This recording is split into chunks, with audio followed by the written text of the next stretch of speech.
Hola, mi nombre es Claudia Lisset Monaya Redondo y te voy a platicar un poco de la historia del control de esfuerzos en robots manipuladores. Veamos qué podemos aprender hoy. Cuando se trata de una tarea con un robot manipulador, nos podemos encontrar con dos situaciones: la necesidad de un contacto físico del extremo del robot con el objeto a manipular, o que el robot solo describe una trayectoria, es decir, sin contacto.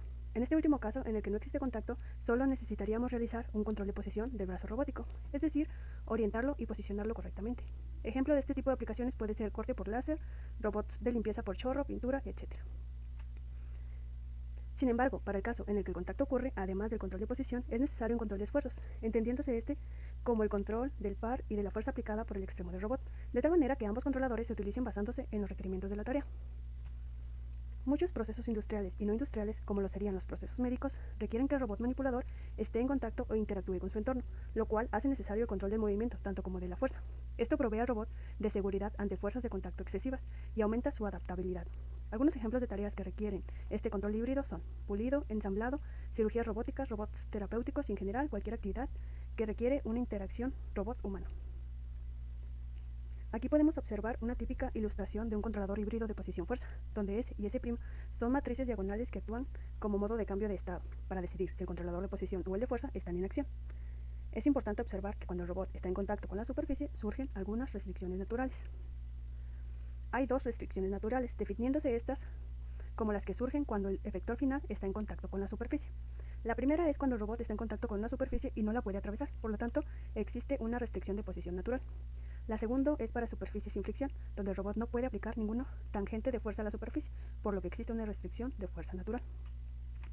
Por otro lado, también existen las restricciones artificiales, que son aquellas que pueden ser controladas durante el movimiento, es decir, las que se introducen para especificar los movimientos y fuerzas deseadas en el robot. Al utilizar el control híbrido de un manipulador, es necesario generar estrategias de control que dependerán de la aplicación para la cual se vaya a usar el robot. Un posible orden para la estrategia de control podría ser dividir una tarea compleja en subtareas, las cuales se definen por las restricciones artificiales necesarias. 2. Las restricciones artificiales son las referencias para el sistema de actuación del robot, ya sea en posición o fuerza. 3. La transición entre subtareas se da cuando ciertas condiciones se cumplen y se suministran al sistema. 4. La descomposición de subtareas puede ser una tarea de planificadores automáticos.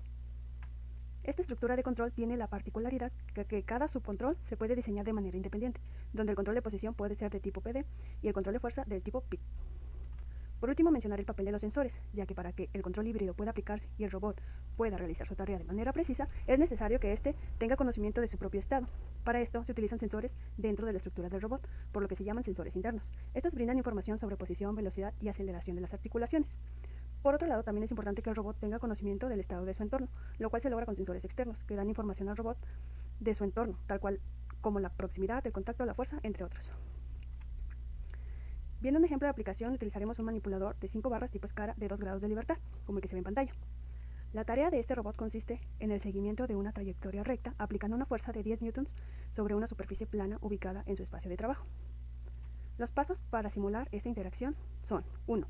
Simular el comportamiento del robot numéricamente. Para esto puede utilizarse MATLAB.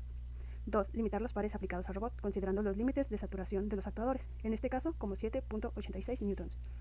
3. Simular el entorno. En este caso se hizo considerando un entorno elástico. Los resultados arrojaron que la trayectoria deseada es seguida correctamente por el efector final. En cuanto a la fuerza, durante la interacción con el entorno, la fuerza de contacto es regulada al valor deseado de 10 newtons. Por lo tanto, la tarea es llevada correctamente por el robot. Como conclusión, puedo decir que el uso del control híbrido de fuerza-posición permite reducir errores, permitiendo una realización efectiva de la tarea. Una clara desventaja es la necesidad de dividir la tarea en subtareas. Mientras las ventajas incluyen, además de la eficiencia para la realización de la tarea, el hecho de que pueden usarse los robots de manera colaborativa con seres humanos, brindando seguridad para nosotros como para los objetos que manipula el robot, que pueden ser algo frágil o todo lo contrario. Por mi parte, eso es todo.